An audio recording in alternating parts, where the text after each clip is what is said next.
सीधे चलूंगा अतुल सर के पास। अतुल सर, जो इंपॉर्टेंट यहां पर ऑपरेशनल एरिया है जो राजनाथ जी ने कहा वो ये है, पहले तो अगर हम बात करें टोन उनकी स्पीच की, तो उस टोन में he has not chewed any word, यानी कोई भी शब्द ऐसा नहीं है कि उन्होंने बहुत ही डिप्लोमेटिकली बोला हो या राजनीतिक बयान था। बहुत स्ट्रॉन्ग वर्ड्स में बहुत दो टूक बात की है। एक दूसरी चीज, उन्होंने यह बताया कि किस तरीके से 5 सितंबर को हमने चीन को बताया कि आपके जो सैनिक हैं वो एग्रेसिव हैं, आपने यूनिलैटरली स्टेटस को बदलने की कोशिश की, यह हमें बर्दाश्त नहीं है। इन सारी चीजों का क्या इंपैक्ट आप चाइना पर देखते हैं? आई थिंक बड़ी स्ट्रेट फॉरवर्ड मैसेजिंग गई है निशांत चाइना को। और पहली बात तो ये है कि हम पीसफुल रेजोल्यूशन चाहते हैं, लेकिन हम प्रिपेयर्ड हैं। ये जो एक तरह से चाइना में ये बात आ रही थी कि इंडिया किसी तरह से डिसंगेजमेंट चाह रहा है या डेस्परेट है डिसंगेजमेंट के लिए, वो उन्होंने रिकॉर्ड बिल्कुल सेट कर दिया है कि हम जहाँ पर हैं वहीं रहेंगे, और जब तक हमारे ऑब्जेक्टिव अचीव नहीं होते तब तक हमारी तरफ से कोई तब्दीली नहीं होगी।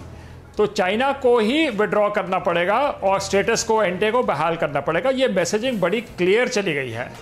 तो क्योंकि ये पार्लियामेंट से कहा गया है, इसकी अहमियत और भी ज़्यादा है, क्योंकि ये ऑर्डिनरी स्टेटमेंट नहीं है, एक तरह से पार्लियामेंट के मूड को रिफ्लेक्ट करता है।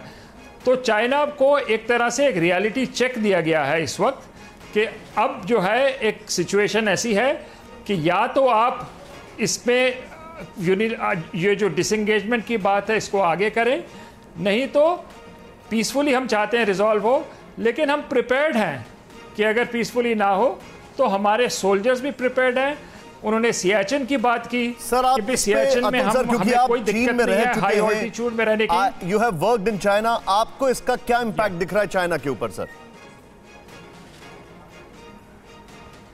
देखिए, ये जो बात हुई थी 29 और 30 की, जब ये स्पेशल फोर्सेस का हमारा एक्शन हुआ था, उससे एलएसी के ऊपर एक फंडामेंटल बदलाव आ गया था और डोमिनेशन जो चाइना की पहले थी वो हट गई है और न्यूट्रलाइज हो गई है। बल्कि मैं तो कहूँगा कि अब जो इंडिया की डोमिनेशन आ गई है एक ऑल्टर्ड एलएसी की डिप्लॉयमेंट्स के ऊपर। इसलिए चाइना के लिए फेस सेविंग एक चाहिए था कि किसी तरह से स्थिति से बाहर जाएं।